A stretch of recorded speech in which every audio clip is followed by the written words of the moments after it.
Greetings and salutations, everybody. Klautos here. And I was totally gonna start out this episode in the tower as per usual. Well, I wasn't really going to at first, but then I realized, hey, it's rainy. Let's have a nice gloomy beginning again in the top of the tower. But as you can see, the rain just stopped, so my plans have been ruined. But that's okay. Not a big deal. Yeah, a couple of things I want to show you guys today. One is that we went through and found most of these signs, and I missed one. Look at this. It says, bonus sign. See Munchies for bonus reward. I didn't see that one before. And then he also came down here. He gave me a horse, by the way. He gave me a skeleton horse, but not this one. He gave me a skeleton horse, and but it ended up despawning. So I found another horse, and it was nice and fast, so I threw a saddle on it and some armor. But then it despawned because I don't have any name tags. So then I went out and found myself that skeleton horse. So we could just pretend that that's the one that Munchies gave me, at least until it despawns. So he came down here, horse courtesy of Gigi. I owed you one, and he kind of owed me one, I guess, because he let my original horse, the black one I had, he let it out. But then again, I didn't have it named, so it probably would have despawned anyway. Last two signs are down here, but they don't wander from the path. Now check this out. I found one of them, and I have a feeling the other one is behind one of those fire pots. And I really don't want to look back there for them, but we might have to do that. But one of them he put way down here. Right here. Number 11. Boo! You found me. So now we just need to find number 10. And he said they don't stray from the path. So, I mean, but this is the end of the path. And there's nothing here. Like, I recently cleared all this out. Because, you know, yeah, so, I mean, there's no signs over here. Because he put that there before I cleared it out. But, you know what, I didn't look down here. Maybe he went and put it way down here at the end of this one. And he did not. Okay. I don't know if we're ever going to find number 10. It's probably in the one of those fire things, fire pots. But, yeah, I'm at a loss. Munchies, where's number 10? Is it in the fire? You know what? I'm gonna have to put all these out. No, I'm gonna put them all out, and then I'll just. Oh, it's so dark. No, no, we're not gonna do that. Yeah, that I don't want to put all those out right now. I'll do that between episodes. Anyway, just wanted to give you guys a little update on that. Also, check this out. 1, 2, 3, 4, 5, 6, 7, 8, 9, 10, 11. Almost 11 double chests of netherrack. Why? Why is that? Why could I possibly have that much netherrack? Well, I'll show you what I've done in between episodes. The farms under here got covered up, which is pretty sweet. That way I can have a path going into the nether portal, and I'm not going to have to squeeze by there. It'll be cool.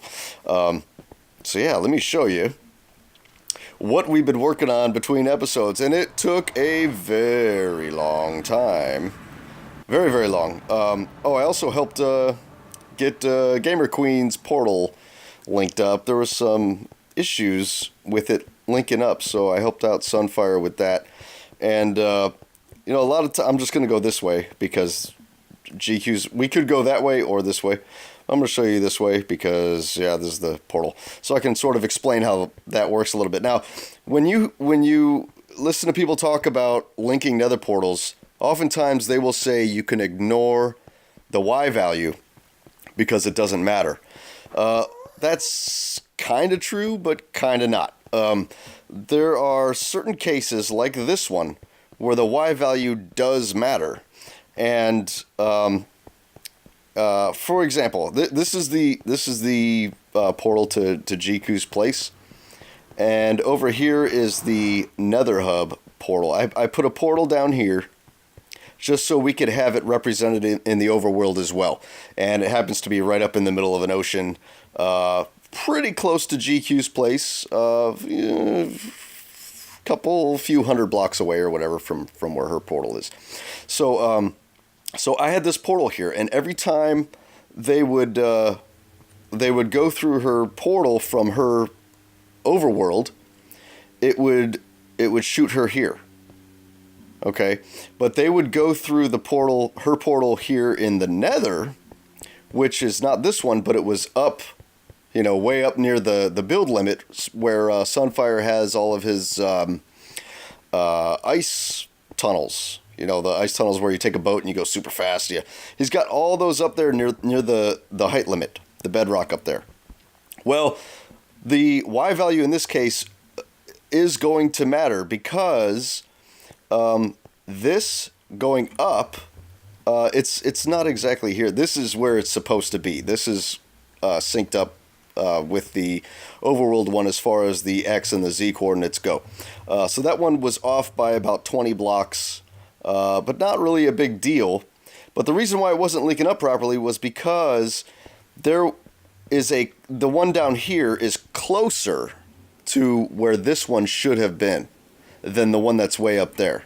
Okay, so even though the X and the Z coordinates were relatively correct, the Y coordinate was up so high, and there was already one here that was actually closer to the X and the Z coordinates. I don't know if I'm explaining that very well. I'm not a teacher. But anyway, yeah. So we load it down here, and now it works just fine.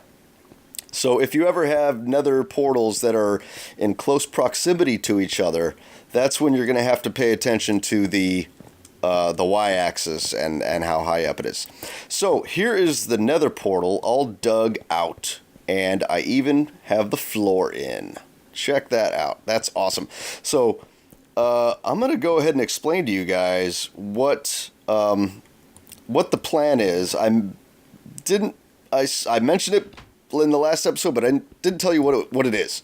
So I'm going to go ahead and tell you what it is now. And in order to do that, I'm going to need just a little bit of netherrack, because I don't have any blocks on me, so I can get up to where the floor is right there. So we need, that's plenty.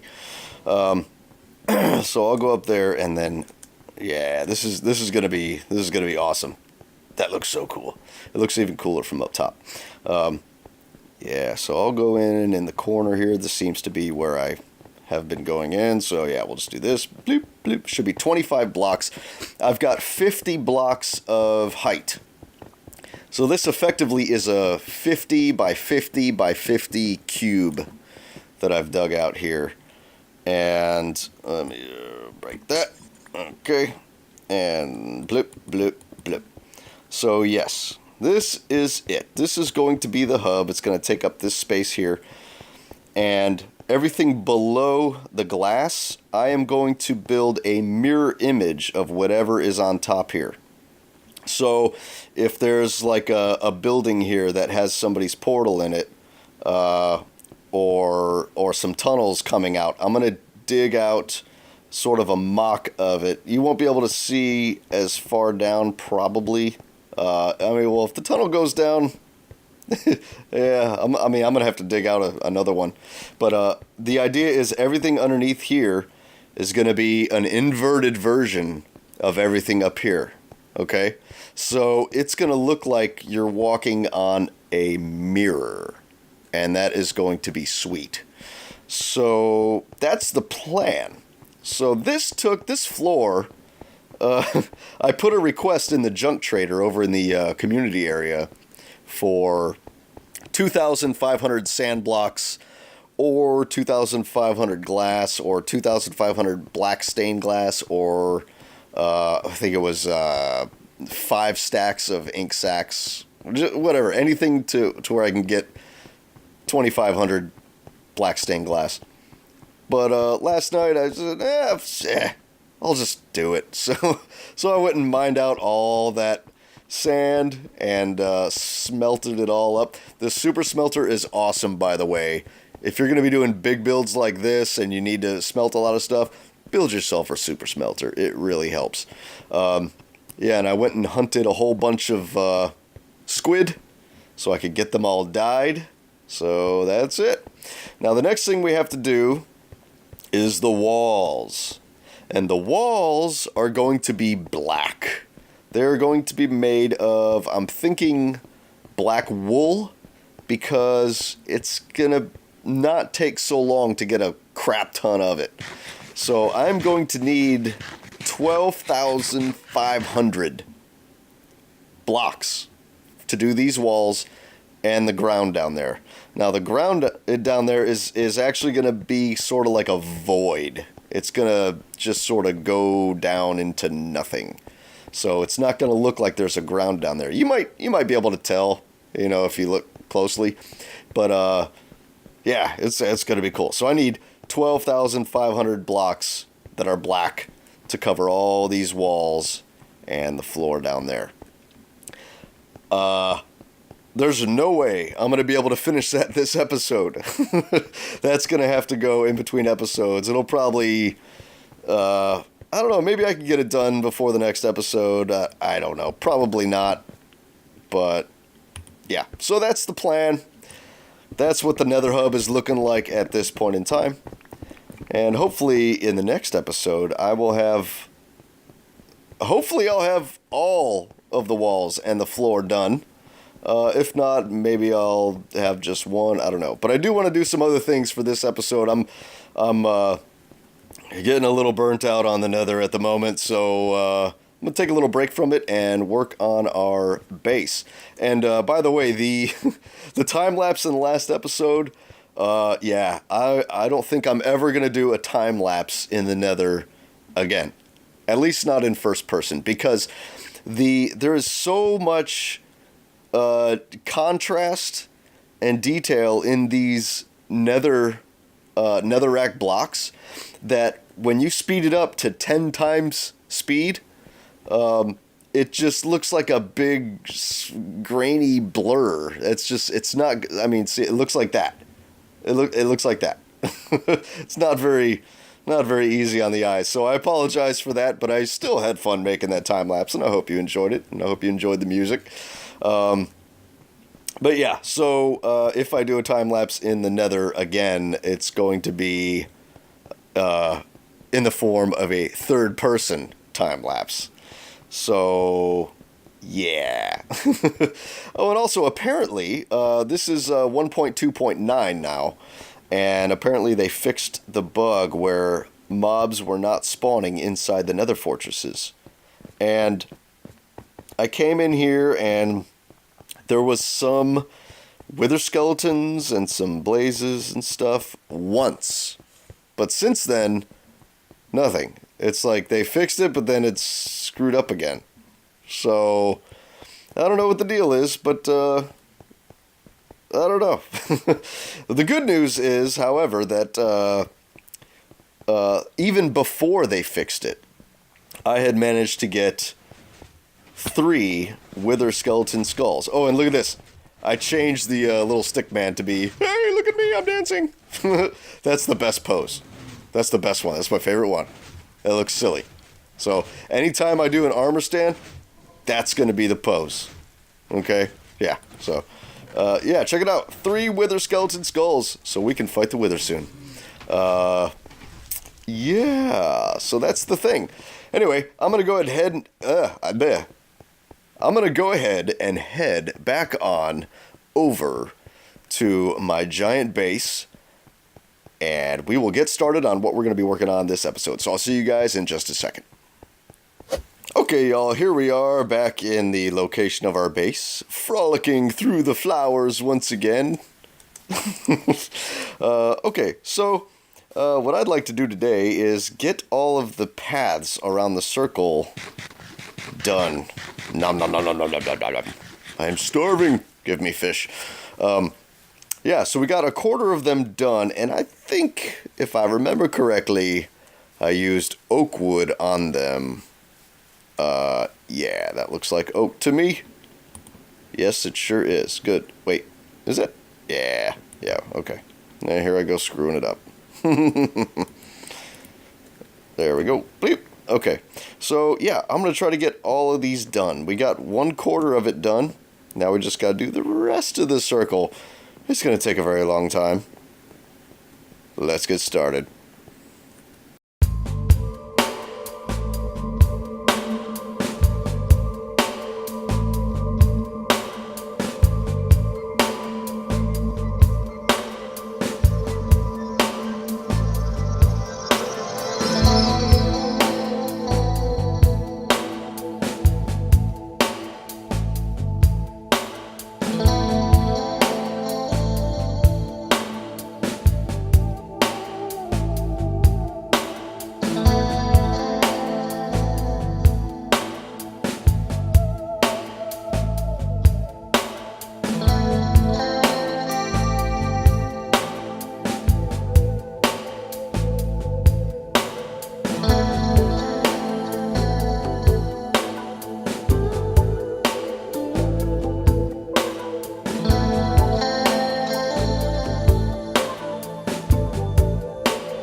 Here we see the bunny hiding in the thicket, completely unaware of the predator in his midst.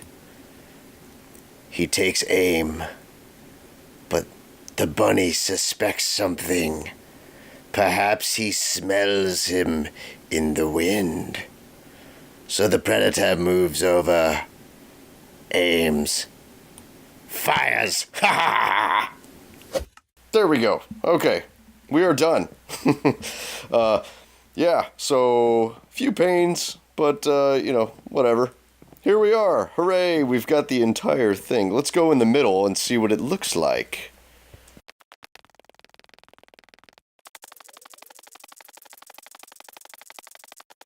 Yes, and here it is in all of its glory. Next thing to do is to do the undersides of the inside of the wall. That's the next thing. But I think that's going to do it for this episode, y'all. It's a bit of a short one, and we'll see. That's okay. I'm allowed to do a short one from time to time, but yeah. So if you did enjoy it, please hit the like button and leave me a comment and subscribe for more content like this. And yeah, check out the next episode where we have those walls a little more done. All right, y'all. Have a good one.